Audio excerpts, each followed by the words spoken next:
I'm Dr. Sandra Cabot. Welcome to my webinars where I share information to give you knowledge and clarity to enhance your health and well-being.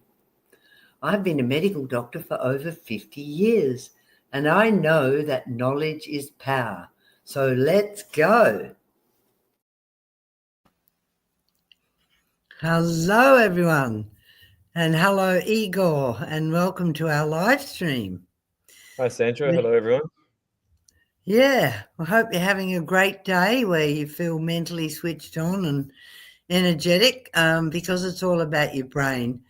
And we're looking at some of the new developments in optimizing your brain and slowing down the aging of your brain. Because at the moment, we have an epidemic of dementia happening, and it's now up in the top leading causes of death in the Western world. And one thing that we often talk about, Igor, is insulin resistance.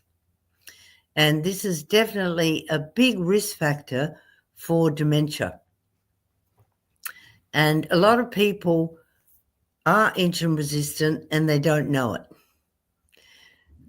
So it is a metabolic problem that is smoldering on in your body, usually for many, many years, because you don't recognize that you're insulin resistant. And what does that mean? Well, that means that your body's making too much insulin, but it's not working very well because your cells are resistant to its effect, meaning that glucose cannot get out of your bloodstream into your cells where it's needed by the mitochondria in your cells to produce energy. So you've got all this sugar in your blood, probably too much.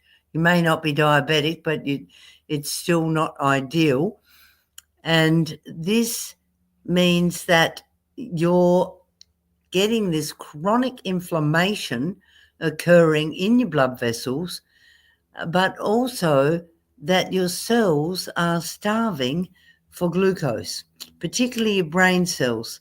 So your brain cells have a huge requirement for a continual supply of glucose. And without the insulin working, your brain cells cannot get the glucose, so they can't make enough energy to protect themselves or to make neurotransmitters. Yeah. And I was going to ask, is it also related to Alzheimer's? Because I heard they're calling Alzheimer's diabetes type 3. Yeah, very much.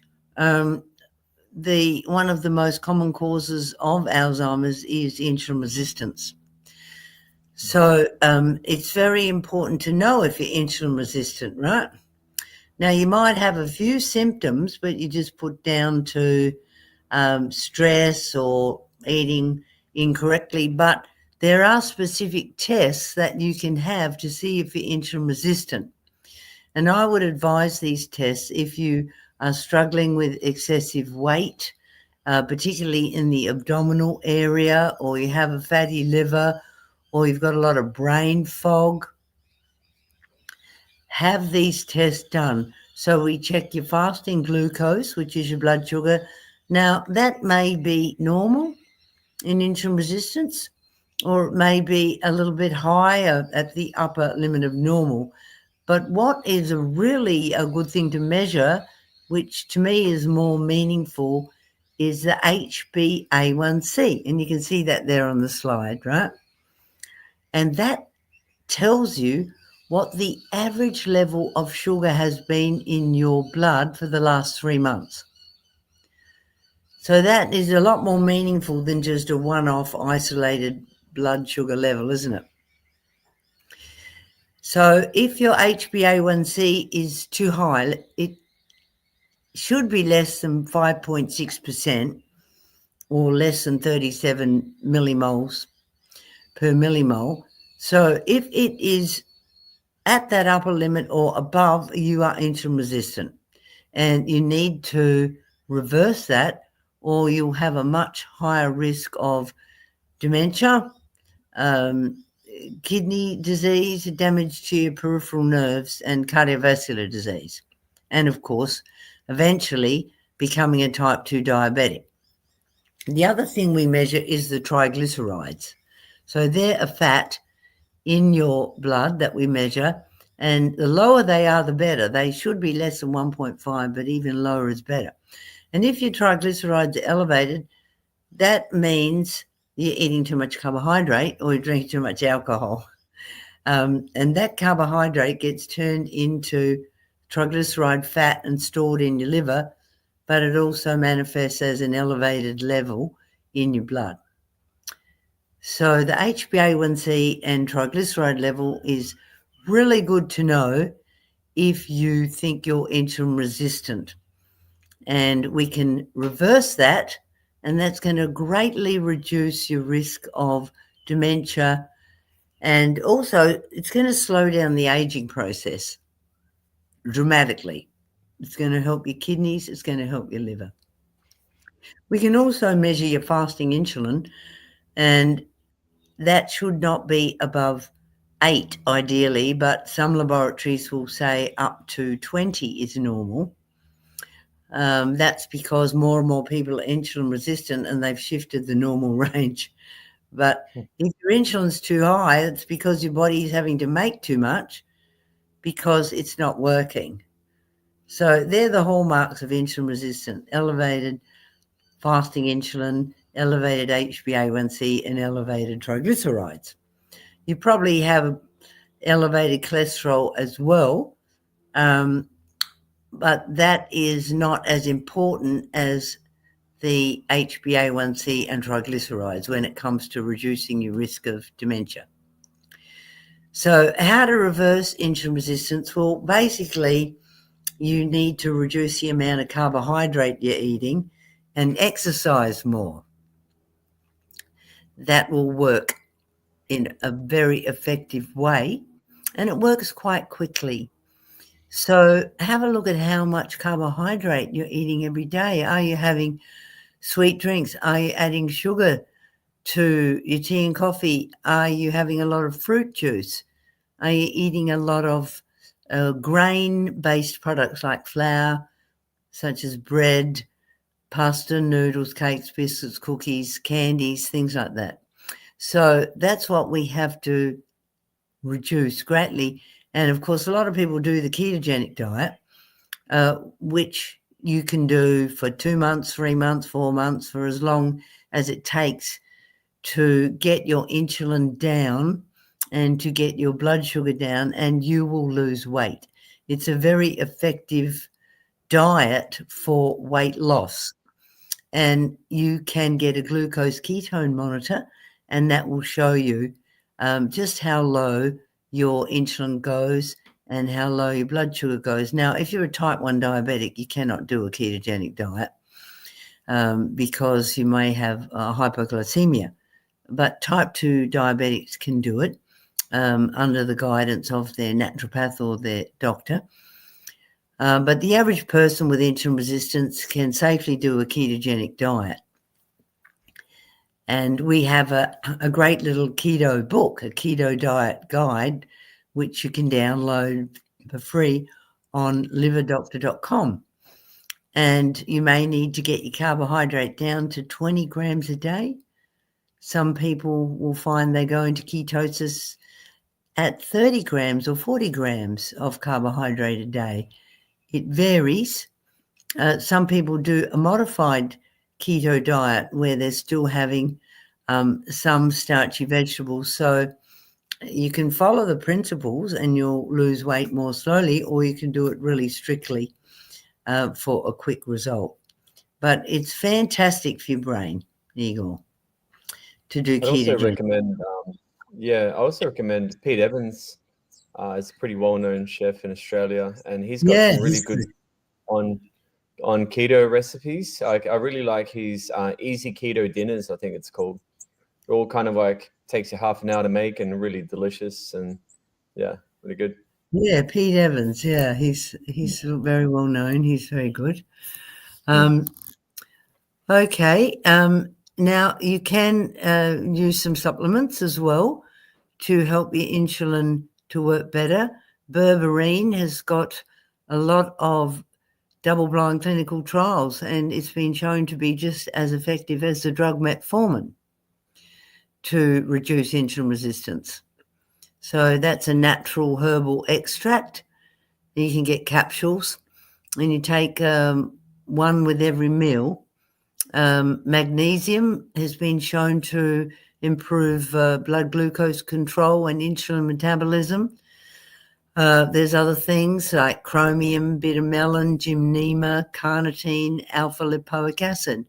All these things have evidence to help insulin resistance. Another trick is to take some organic apple cider vinegar at the beginning of your meal or sip it during your meal, and that will reduce your post-eating blood sugar level. So all these little tricks that work, and they do have evidence. They can help the keto diet. The other thing is you need to be good at making neurotransmitters, so you need to be good at methylating, which is a process where you turn homocysteine into methionine, and that requires B vitamins. So a lot of people find that just by eating a lot more citrus and green leafy vegetable salads, that their methylation improves, so they make more neurotransmitters, and their mental clarity improves in leaps and bounds. So make sure you're getting that natural folic acid. Okay, so foods that are high in the activated folic acid, all those different vegetables like cauliflower, asparagus, broccoli, cabbage, berries, citrus fruits, fermented foods, brewer's yeast. And you can also sprout broccoli seeds. These are excellent for boosting activated folic acid and for increasing a antioxidant substance called sulforaphane, and that will help to detox your liver as well as improve your methylation. So make sure you get that activated folic acid into you, and don't use a microwave for cooking because that will damage the folate. And don't overcook things because that will also damage the folate. Okay, let's talk about some brain protective nutrients. And then we're going to talk about some of the new blood tests that are available in America to detect the very early signs of Alzheimer's. And this is a big breakthrough, so we'll talk about those. It's very exciting. So one of the things I often recommend for people who are suffering with a foggy brain, you can't remember things, you feel a bit down, you find it hard to make decisions, you get a few headaches where you're getting that deep aching feeling in your head, perhaps you feel a little bit dizzy, they're all the symptoms of a foggy brain. NAC is a supplement that has been studied a lot when it comes to brain health, and it has been used to help people with depression and also people who are withdrawing from drugs like alcohol, cocaine, or other addictive substances. NAC can be very, very helpful, and that is because it reduces brain inflammation. And the way that works is NAC is converted in your liver into glutathione. And that's the most powerful antioxidant in your body that can protect and repair damaged cells. So we all need a lot of glutathione. And as we get older, we don't always make enough, particularly if we have a fatty liver or we're on medications that are overworking our liver. As you get older, your liver can shrink a bit in size, and its detox pathways are not as efficient. So by taking NAC, that's going to help to overcome those disadvantages as we get older. So NAC, you can get capsules, and you take one in the morning on arising with a whole large glass of water, and then you can take another one mid-morning or 30 minutes before lunch, or mid-afternoon or 30 minutes before dinner, always with a whole glass of water, because it can be strong on the stomach. But it's excellent substance for detoxing the brain and reducing brain inflammation. And I think it can also help to break down plaque. So, if we look at this slide here, you'll see on the right, you can see the brown lumps of amyloid plaque building up. That's beta amyloid. And that is the hallmark of Alzheimer's dementia. And we used to think that it was the cause of dementia, but now we know it's really the sign of dementia resulting from chronic inflammation leading to a buildup of this kind of useless, dead, amorphous protein plaque in the brain. So this is something that we want to reduce, and NAC is something that can help to break up plaque because it is a form of biofilm. And NAC has got a lot of studies that prove that it can break up biofilm. Other protective nutrients for your brain cells are the minerals: selenium, zinc, magnesium, and iodine, vitamin D, and vitamin C. So vitamin D is actually a hormone, and it's a very good anti-inflammatory hormone, and we know it has a huge effect on the brain. And people who live in cold countries where there's not a lot of sunshine often become quite depressed in the winter because their vitamin D levels plummet, and that really upsets the brain's chemistry. So vitamin D is a very good nutrient for the brain. So have a blood test and check what your vitamin D level is. You don't just want it to be in the bottom of the normal range. You want it to be optimal. You want it to be at the upper limit of the normal range if you have brain inflammation, foggy brain, or mood disorders. So these nutrients are very important for the brain. Selenium is critical because selenium helps glutathione to work. Zinc is critical because we find a lot of zinc in the hippocampus, which is the critical area of the brain where you make new memories. So you don't want to be low in zinc. Magnesium, well, that is important for all the enzyme systems in your brain, and the enzymes are needed for your brain cells to make neurotransmitters.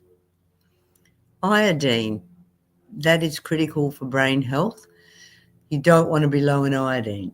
So you want to make sure you're having some seaweed or some kelp, which is a form of seaweed.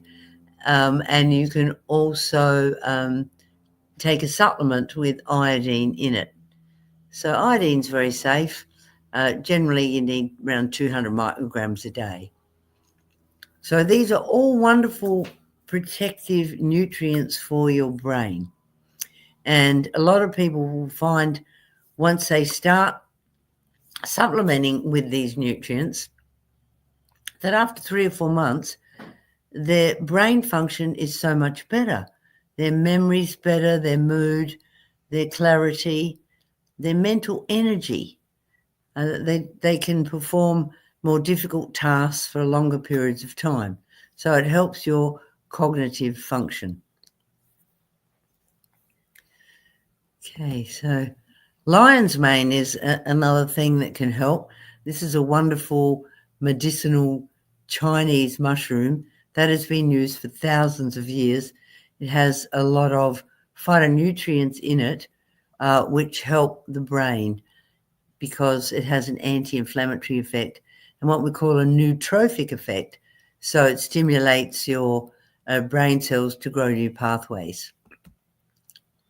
Choline, this is the nutrient that our brain uses to make acetylcholine, which is the neurotransmitter for memory and thinking, cognition. So make sure you're eating plenty of foods high in choline. Lamb liver, beef liver, or if you don't like eating animal organs, you can have pate, liver pate. Eggs are superfood for the brain. They're very high in choline.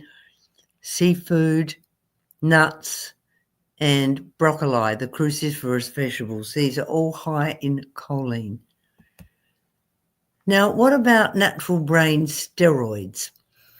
So these are steroid hormones that are made by our adrenal glands. And when we're young, we produce a lot. So the first steroid hormone that is made by the adrenal glands is pregnenolone. Have you heard of that, Igor? Pregnenolone. No, pregnenolone is the mother hormone, if you like, made by the adrenal glands, and that gets turned into all the other steroid hormones. So it's made in the outer layer of the adrenal glands, what we call the adrenal cortex. And that can get turned into DHEA. It can get turned into progesterone, into testosterone, into estrogen, into aldosterone. So, it's very versatile, if you like. It's the raw material for all the other steroid hormones. So when we're young, we produce lots of these hormones, which is great. But unfortunately, as we get older, the production of pregnenolone and all its substrates will decline.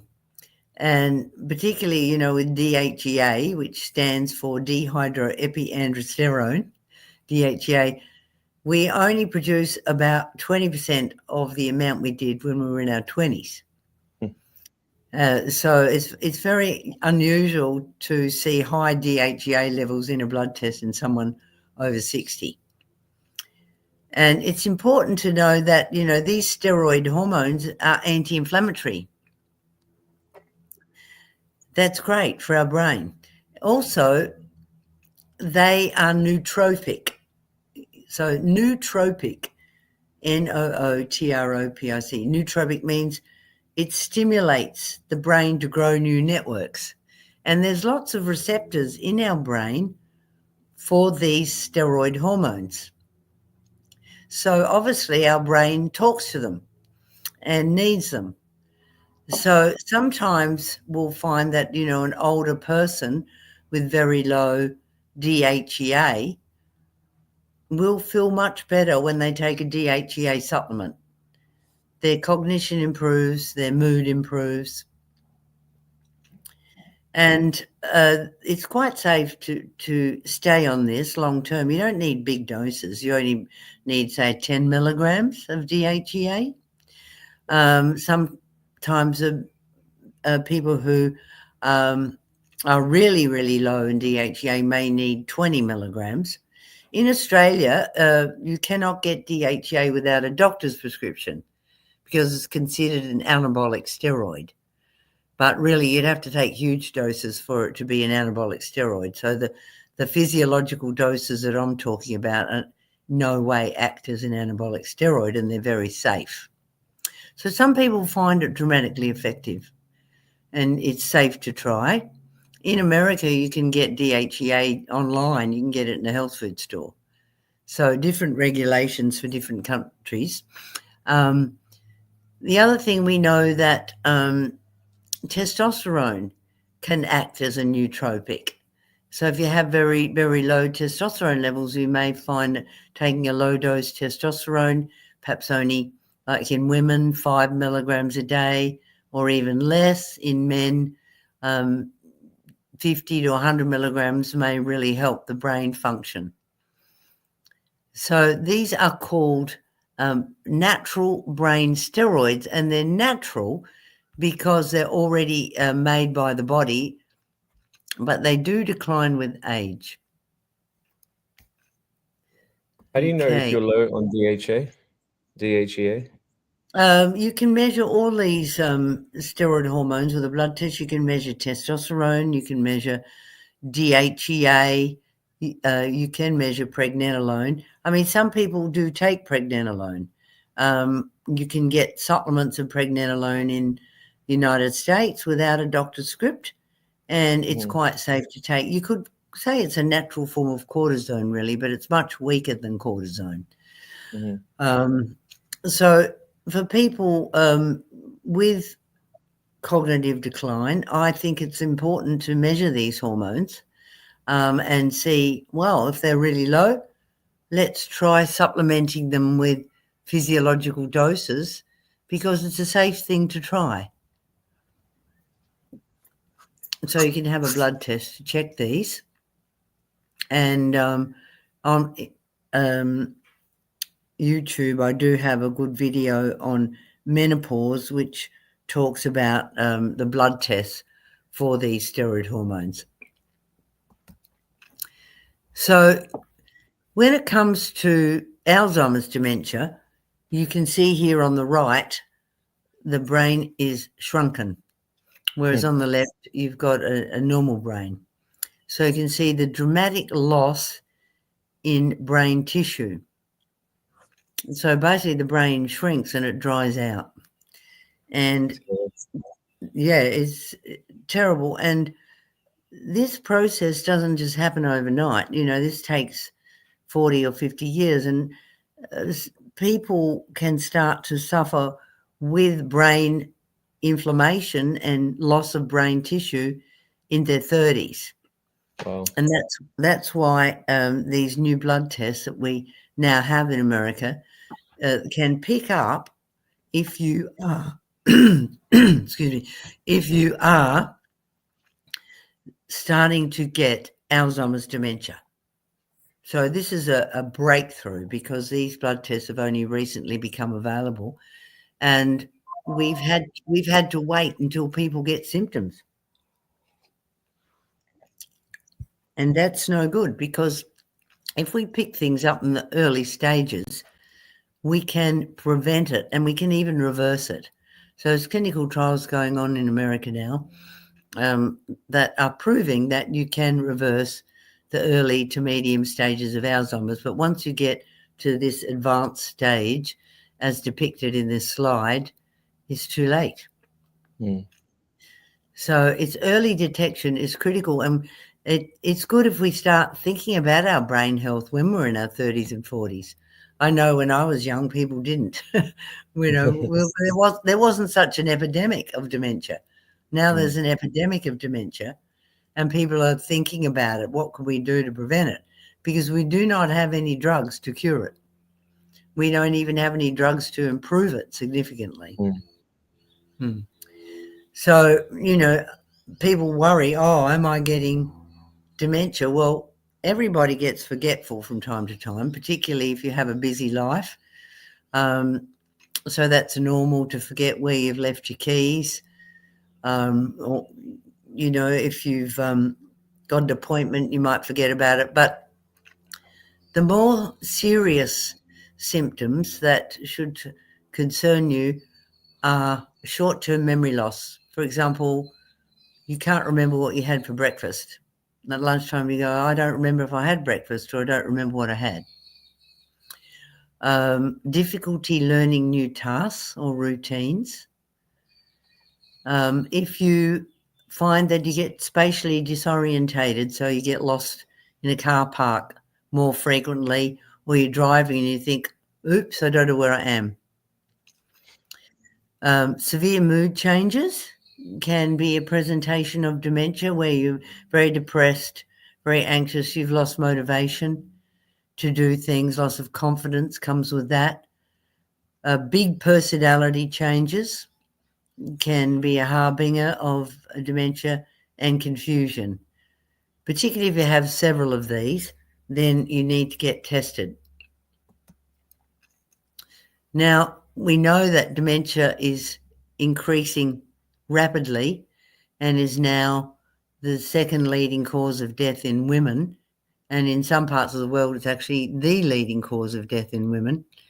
And particularly since the year 2000, it's increased by over 60% and is the leading cause of disability for baby boomers. So as you get older, your risk of getting dementia doubles every 5 years beyond the age of 60. But this is if you don't look after your brain health. And a lot of people don't because they don't know how to. And they think, oh, well, this is a normal part of aging, right? But it's not. It's not normal to get cognitive decline after the age of 60. Just because it's common doesn't mean to say it's normal. So what happens in the dementia brain, particularly the Alzheimer's, right? Because there's different forms of dementia that we discuss, like vascular dementia, if the blood vessels in your brain are blocking up, and that means your brain cells are starved of oxygen. Well, that can cause dementia. But the most common cause is Alzheimer's. And, well, what does it look like? Well, you can see on the right here, you can see the amyloid plaque.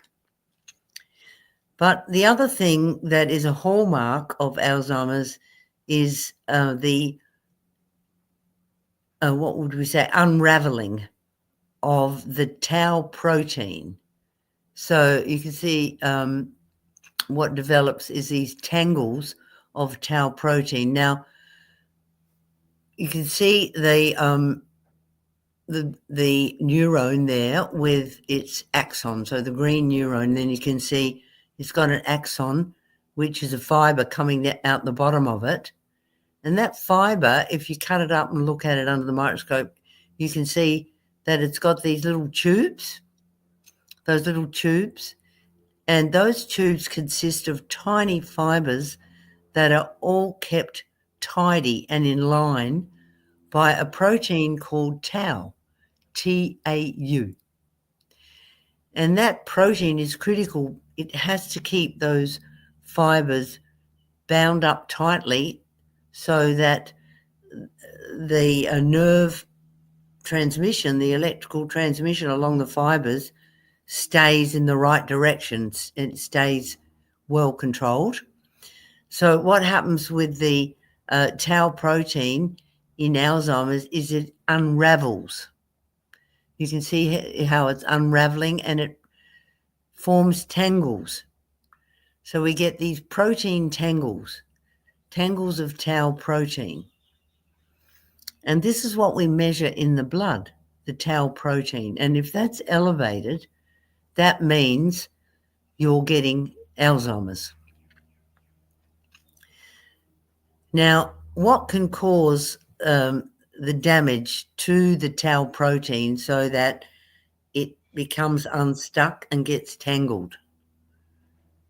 It is insulin resistance, which we mentioned before. So excessive sugar in your diet is a thing that can really damage the tau protein. Do you think that's why Alzheimer's has gone up so much, just because people are eating more sugary, carby diets over the past 20 years, 30 years? I think that's a huge factor. And the fact that, their insulin's high, their blood sugar's high, but the sugar's not getting into the brain. So the brain cells are starving while there's too much sugar in the blood. And this causes the inflammation in these little tubes, and it damages the tau protein, which unravels and forms tangles.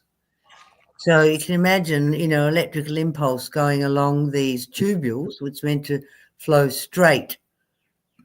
When it becomes unraveled, it forms short circuits.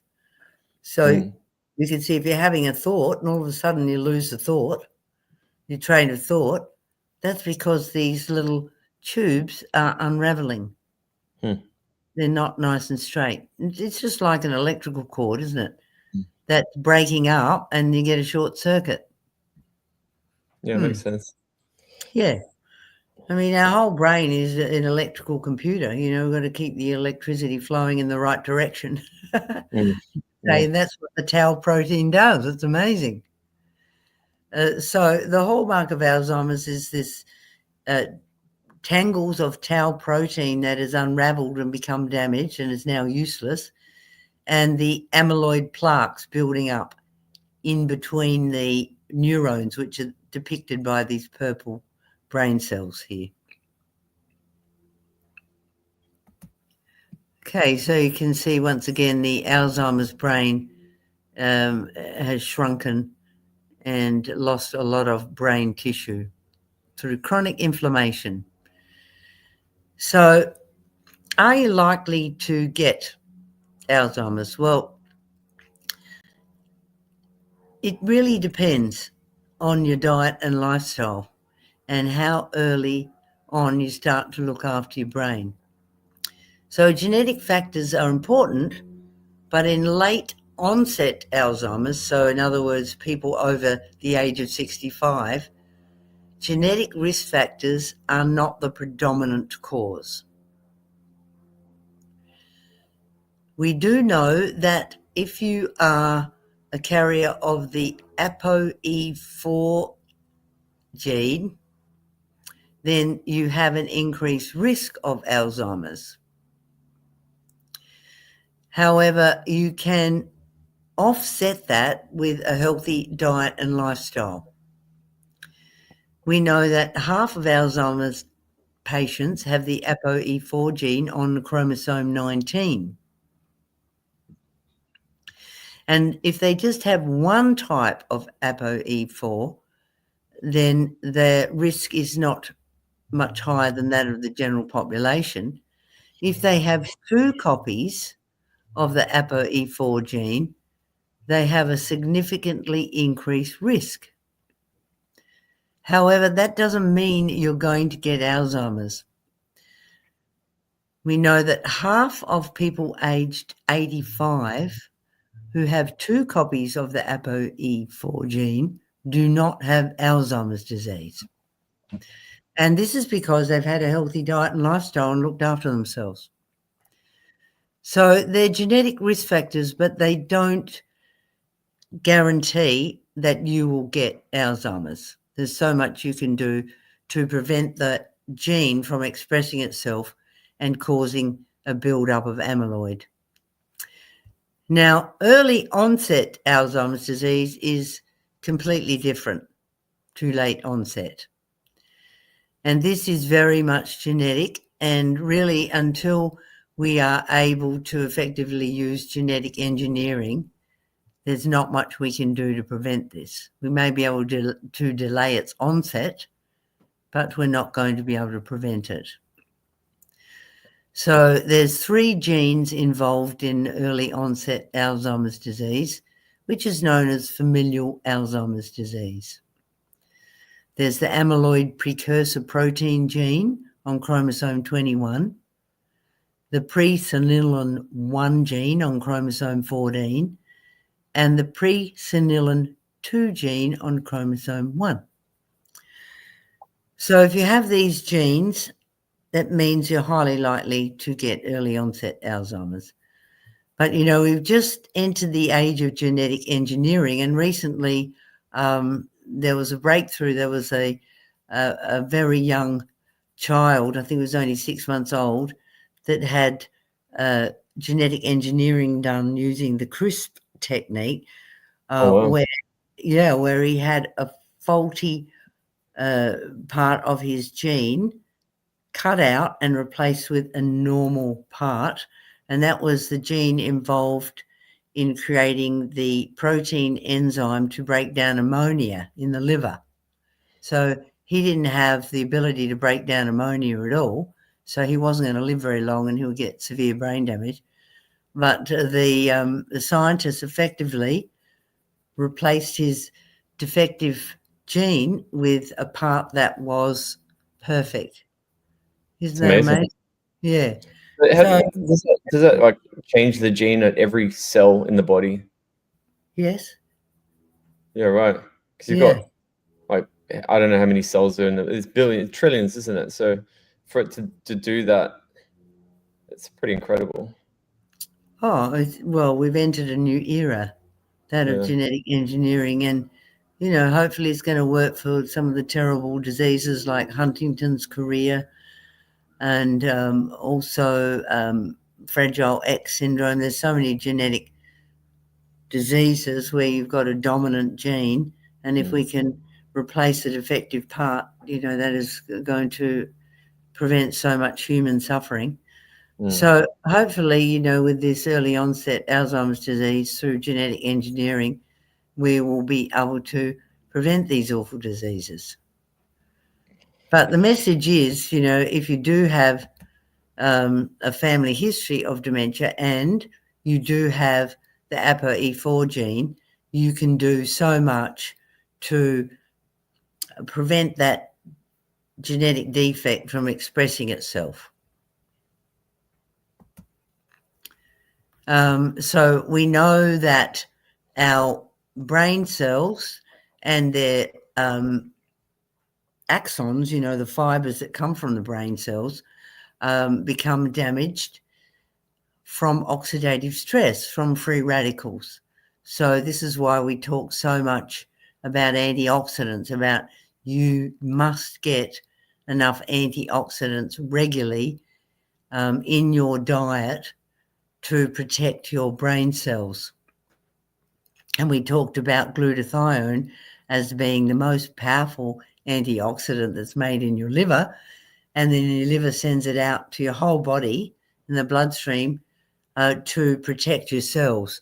So this is why I'm a great protagonist of NAC and selenium, because glutathione cannot work efficiently without selenium. They're synergistic together to protect your cells. Another thing that some people use if they do have the foggy brain syndrome or early Alzheimer's is a hyperbaric oxygen, and this can be very helpful to have a regular session once a week with hyperbaric oxygen. Now, I mentioned that we've got these new blood tests now in America to pick up if you are starting to get Alzheimer's disease in your brain. And these tests are very sensitive, they're accurate, and they can be done when you're young, because Alzheimer's can start to manifest in your 30s and 40s, and you may not have any symptoms, right? When I say manifest, I don't mean that you'll start to lose your memory, but it will manifest in your brain. It will be showing itself in the pathophysiology of your brain. In other words, your neurons are becoming inflamed and damaged. The little nerve fibers that come from the neurons, the axons, will be becoming inflamed, and the tau protein will unravel and become tangled. So those blood tests are available in America. They're not cheap. And there's a program called Recode that you can have a look at online, and that talks about these tests. But what are they? Well, there's the p-tau 217. So P for Papa, then tau is the protein, TAU, 217. And that's a very sensitive test, and that will measure the amount of tau protein in your blood. Obviously, you don't want that to be too high, because the tau protein should be in your brain. So that is a marker for Alzheimer's disease. There's also GFAP. That test will show if you have inflammation in your neurons. And there's also NFL, and that will show if you have damage to your neurons. So there's 3 tests: p-tau 217, GFAP, and NFL. They're not in Australia yet. They're only being done in research laboratories, and they're not in many countries yet. But I think in the next 1 to 2 years, they will become widely available, and I think a lot of people will have them, particularly if they have a family history of Alzheimer's. It would be great to have these tests done when you're young, so that you can start doing things to protect your brain and to optimize your brain function. So these new tests are a breakthrough. It's called Neurocode, and it's the high sensitivity p-tau 217 assay.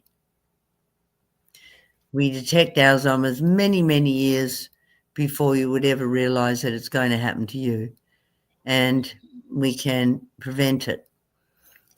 Well, if you do have elevation of these inflammatory markers in your blood, it doesn't mean there's nothing you can do, because we're still picking it up early before you've got symptoms of cognitive decline.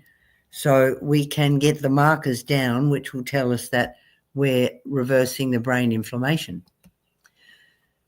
Now, before we had these blood tests, we used to do PET scans, and that would pick up areas in the brain where there was too much tau protein.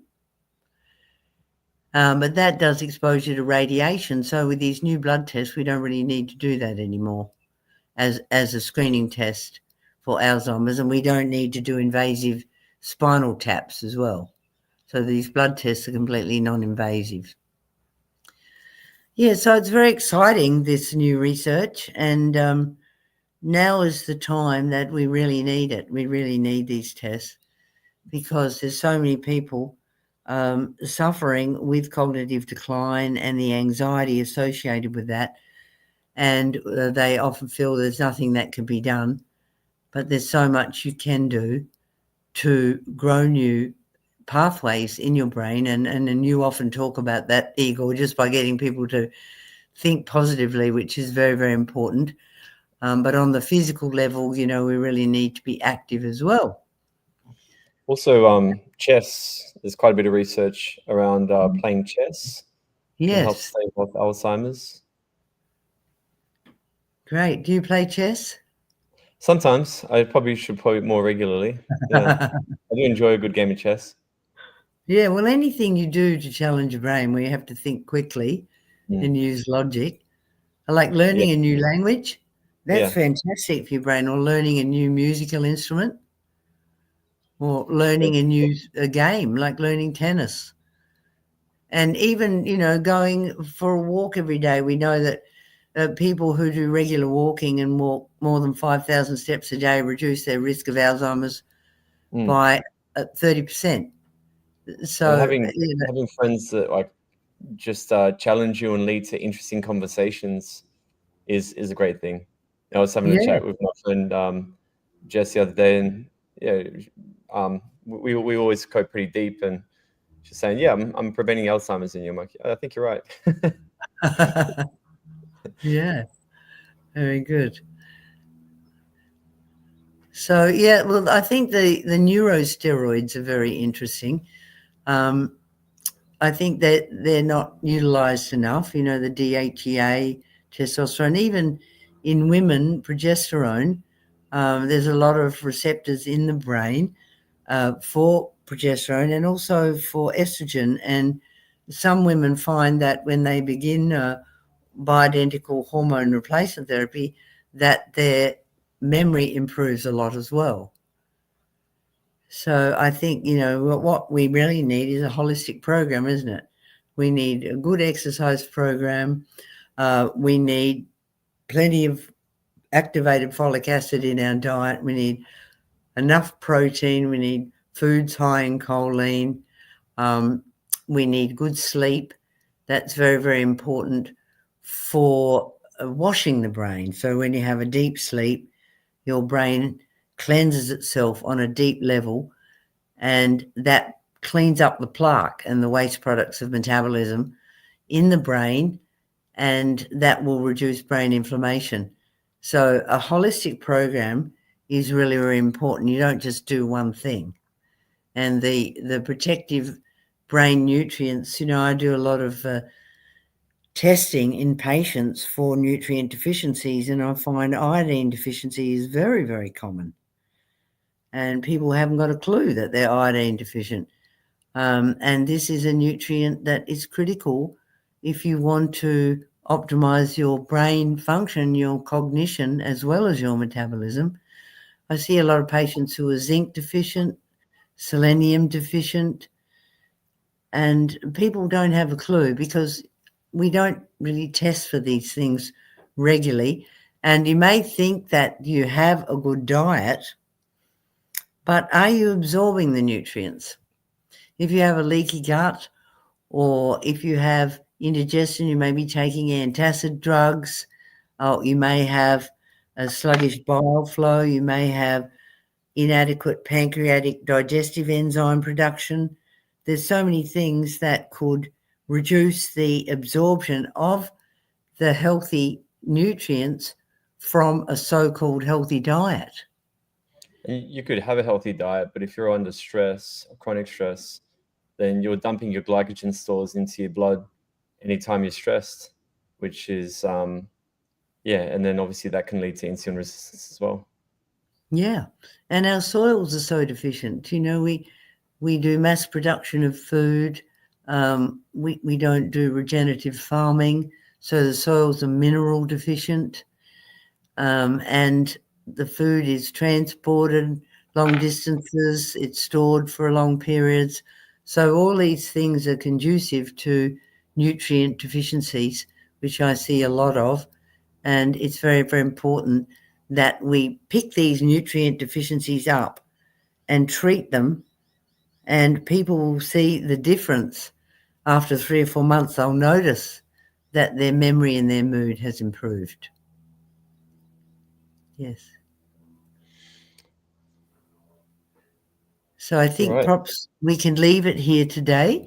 I think we've covered a wide range of subjects, and it's good news about these blood tests. I'm very relieved that they've become available for people who, no longer have to worry, oh, my mother and my grandmother got Alzheimer's, am I going to get it? I'm probably going to get it.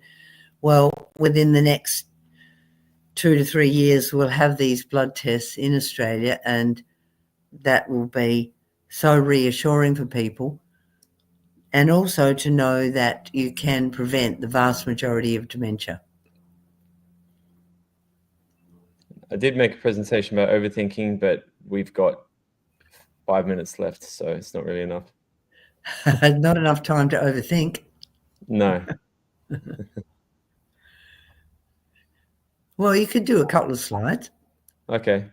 All right. Well, I'll see how far I get. I mean, I guess if we go 5 minutes over time, it's not really the end of the world. 1 second. Yeah. So overthinking is something I'm very guilty of. That's why I thought I might do a little presentation about it. Yeah. My friends often remind me, "You're overthinking this." I'm like, "You're right." Just trying to get back in my body and out of my head. So yeah, what is overthinking? So it's basically when we have like repetitive, unproductive thinking about problems, decisions, or events. We're just overthinking that thing we should have done, or that thing we did, we regret, or whatever it is, or overthinking that thing that's coming up that we're anxious about. So it feels like we're in control, but actually it's just a mental loop. It's like a song that you've put on like repeat over and over and over and over again. And it doesn't get you anywhere. It actually leads to stress, it leads to anxiety. And yeah, I mean, as I mentioned before, stress can lead to even insulin resistance. So it's got like overthinking has physiological consequences. So yeah, your brain isn't trying to ruin your day. It's trying to keep you safe. It's just using the wrong tools. So yeah, there's a bit in there about the gut brain connection. So gut produces 90% of our serotonin, which is really essential for calm and focus. So overthinking could also be part of gut imbalance. So it's really important to look at your gut, look at your gut health, which we did a whole presentation about that. So you can go back in our archives and watch that if you want to know how to improve your gut health. Yes. Conversely, overthinking can actually worsen digestion and leave a detox pathways. So it's a bit Because of a it upsets the vagus nerve. exactly, yeah, exactly. yeah. Overthinking upsets the vagus nerve. You got too much sympathetic and not enough parasympathetic. Mm. Yeah. Yeah, so CBT, I covered that in the last session, but I'll come back to it here. This can be a really good tool to address overthinking. So if you've got a thought loop that just keeps going on and on and on and on, you go, okay, identify the triggering thought. So what is the thought that is triggering this thought loop? Is it just happening spontaneously? Often it's there is a triggering thought. So really think about like, what is that thought? So notice, I wish I did that thing in the past. I wish, or whatever it is. Notice the emotional response. So ask yourself, is this thought factual, or is it a distortion? And then you challenge it with actual counter evidence. You think, okay, if there was a lawyer arguing against me on this, what kind of evidence would he or she bring up? And you sort of write that down. And then you replace it with a realistic, empowering reframe. So, for example, I can't stop thinking what might go wrong. So replace that with, I can handle challenges if they arise. I've done it before. Yeah. So that's like nice. It's pretty simple to come up with something that's actually empowering. We're just doing the opposite. These are some of the common cognitive distortions. There's about 9. But yeah, you can go back into our last session. You can see I'll go into full detail there. So yeah, catastrophizing, I'm very good at that. Thinking the worst thing's going to happen. You're a drama queen. Yeah. So for example, right now I'm moving into a new apartment, and I need $3,500 for the bond and the first month's rent before I move in on Friday, and I'm waiting on like 7 different invoices to come through, and I'm worried that like they're not going to come through on time. So I'm catastrophizing. It's like, oh, they're not going to come through. I'm not going to get the apartment. They're going to cancel my lease agreement. All this stuff. So totally going off into la la land. Mind reading. So assuming we know what others think. Overgeneralization. This always happens to me. Should statements. So instead of should, like we say we could, I should have, I should have bought that present for my friend. No, I could have, and then put, perfectionism. So yeah, that's something that I think is pretty common. Just trying to get every little thing perfect, but actually often good enough is good enough. So the goal is not to silence your thoughts. It's actually to teach your brain what is helpful, what kind of thoughts are helpful. So like I said in the last episode, I went through insomnia for a couple of years. So just thinking like, how am I going to get through tomorrow's work with only 3 hours sleep? I actually didn't have very good sleep last night, so this is perfect. I was thinking, how am I going to get through the presentation with not much sleep? It's like, well, I've done it before, and I'll just have 2 coffees instead of 1. I'll be fine. It's amazing what you can do when you have to, Yeah, exactly. Those adrenal glands kick in. Yeah. Mindset tools. So, so thought dumping. So write everything down before bed. This is often, even if you don't have insomnia, it's just really good to do. If you've got sort of repetitive thoughts, just write them down. It's just nice to download. This is why I journal, because if I didn't journal, my mind would be a far less calm and sanguine place. Trust me. And box breathing is a really good one. I did my box breathing this morning. It's just 4 in, hold for 4, 4 out, hold for 4. So it's really, you can jump on YouTube and find like a guided one, which if that's helpful. So anchoring calm, so NLP technique. So think of a calm time in your life and then do some kind of movement, like rub your earlobe or click your fingers or whatever it is. to anchor in that calm state of mind. Yeah. And then scheduling worry time. I haven't done this one, but it's an interesting one. I've heard this one before. So like, if you just go, okay, I'm going to have my worry time in between 9 a.m. and 9:15, and then you just go like, anytime you think about something you're worried about, just write it down, and then just keep that in. And then when you go to that time, like, all right, here's all the things I need to worry about, and then just worry about it for 15 minutes, and then go, okay, worry time's over. What was I doing? So yeah, CBT journaling. We talked about that. Yeah, and so all the stuff that you talked about before, NAC, vitamins, zinc. So we've already talked about all that stuff. So just a little, omega-3, very important. Yeah, eat fish. Yeah, exactly. Sardines are the best fish to eat for your brain. Or sardines, mackerel, wild-caught salmon. Yeah, anchovy. Smash fish. That's one thing I remember from my functional medicine days. Smash. Yeah. So just remember that you can't control every outcome, but you can control your response. That's just a good way to live.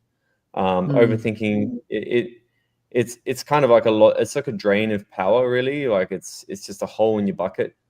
But whereas if you trust in your abilities, you can plug that hole. And yeah, the opposite of overthinking isn't ignorance. It's actually emotional safety. So realizing that no matter what happens, you've got this. You've done this before. And even if you regret something in the past, surely the consequences can't be that bad. Like whatever comes up, you'll be able to deal with it, and you've dealt with it in the past. Yeah. So that's pretty much it. That's just a little summary. And if anyone's interested in any coaching or anything like that, we can jump on a free consultation session. Just jump on the website there. So that's me. Yeah, lovely. That's good. No, it's great to have a coach like you, Igor, and help us to improve our mindset. That's very, very important. And the Chinese have a saying that I quite like, and that is, that the birds of worry will fly around your head, this you cannot prevent. But that they build a nest in your hair, you can prevent. So I like that. Yeah, the Chinese, they're so wise, aren't they? I love their traditional medicine. And we do have a question here from Angie. She wants to know, is there a replay? Because she missed the first part. So you can answer that, Igor. Yes. So we automatically, the platform we use automatically posts replays on both YouTube and Facebook. So just look out for it on Sandra Cabot's Facebook page, or also her YouTube channel. If you go click on the live playlist, you'll see all our past episodes there as well. Yeah. And then we had another question from Joanne. What about drugs hurting the brains? Well, it depends on the drug. Yeah, it depends on the drug. But, if you're talking about alcohol, well, yeah, alcohol can cause dementia, can cause a particular type of dementia called Wernicke's encephalopathy. That's not easy to say, Wernicke's encephalopathy, but that causes a lot of damage to the hippocampus, which will shrink, and then you can't remember anything that's happened in the last 10 minutes. And I've seen patients with that, and it's quite interesting because they're aware that their memory is poor, so they make things up, that they know what's happened in the last 10 minutes. They make up something that they've done, and that avoids the embarrassment for them. So that's typical. I was going to say, on the other hand, there's some really interesting emerging research around the role of psilocybin and prevention of dementia and Alzheimer's. So, yeah, again, depends on the drug. Yeah, that's right. Cocaine and ice and all those things will definitely play havoc with your brain chemistry and cause depression, anxiety. Alcohol excess is very bad for the brain. And there are some prescribed medications like statin drugs, and some people will get memory impairment from statins because your brain needs cholesterol. It's a very important fat for the structure and function of your brain. At uni, Some we immunosuppressants can also cause problems with the memory. But most drugs don't interfere with the memory, but, always check the side effects, talk to your doctor, and do your own research. At uni, we used to say that alcohol only kills the weaker brain cells, thus allowing the better brain cells to survive natural selection. But I don't think there's any science to prove that. I think that's just something we used to justify binge drinking back in uni days. Yeah, well, that's right. Yeah, the wild old days. Yeah. Okay. Yeah. Well, when you're young, you're bulletproof, True. To be young is to be amongst the immortals. Yes. We got to be careful with what we get. But, I think today younger people are getting more health conscious, which is good. So. In my era, everybody smoked and, people took LSD and things like that, although there wasn't a lot of hard drugs around. You didn't have heroin, you didn't have ice. They're terrible drugs. They're the scourge of humanity now. Yeah. But, just realise your brain is vulnerable. Your brain is vulnerable, and it's the most precious part of your body. And the earlier in your life that you really appreciate your brain and understand how to protect it, the better off you'll be. Yeah.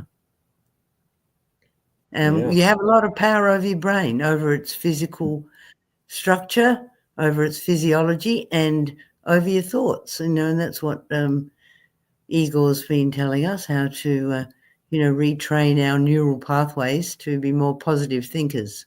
Very important. Yeah. Have better micronutrients and have better thoughts. Yes. All right. Well, it's a great subject, and it's been fun to talk to you, Igor, and I hope you've enjoyed this session, and we'll see you again at our next live stream. Yeah, well, the topic is to be confirmed. We'll keep you guessing. Yeah, and in the meantime, if you have any questions, go to liverdoctor.com or sandracabot.com and send us an email. We love to get your emails. Yeah. Thanks, okay. everyone. Bye. Take care.